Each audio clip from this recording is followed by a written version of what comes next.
ओवा हा चवीला तिखट आणि कडवट असला तरी आपल्या शरीराला त्याचे अनेक प्रकारचे फायदे आहेत। घरात तयार होणाऱ्या मसाल्यांमध्ये ओवा शक्यतो वापरला जातो। उचकी, ढेकर, कफ, पोटात गॅस होणं, छातीत दुखणं अशा अनेक रोगांवर औषध म्हणून ओव्याचा वापर केला जातो। गर्भवती महिलांसाठी देखील हा ओवा तितकाच फायदेशीर ठरतो।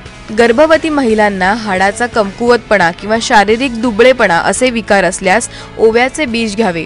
हे बीज गरोदर महिलांच्या शरीराला आतून मजबूत करतं। मुखशुद्धीच्या समस्येवर ओव्याचे बीज चावून खावे। बडीशेप किंवा ओवा समप्रमाणात खाल्ल्याने सुद्धा मुख दुर्गंधी दूर होते। जर तुमचं पोट बिघडलं असेल तरी देखील या ओव्याचे तुम्हाला अनेक फायदे होऊ शकतात। त्यासाठी हा ओवा चावून खावा आणि त्यानंतर त्यावर गरम पाणी प्यावं। तुमच्या पोटाला नक्की आराम मिळेल। जर तुमच्या पोटामध्ये जंत झाले असतील तर काळ्या मिठासोबत अर्धा चमचा ओवा खा। याने नक्कीच तुम्हाला फरक जाणवेल।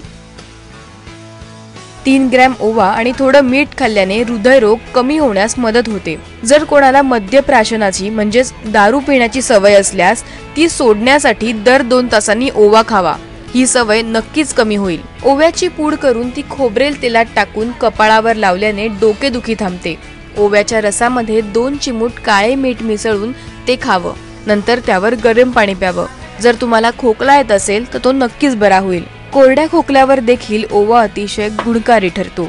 जर कोणत्याही कारणाने तुमचा कान दुखत असल्यास कानात 1 थेंब ओव्याचं तेल घातल्याने देखील कानाचं दुखणं बरं होतं। त्यामुळे अशा बहुउपयोगी ओव्याचा वापर नक्कीच आपल्या दैनंदिन जीवनात करा। ब्युरो रिपोर्ट, एबीपी माझा।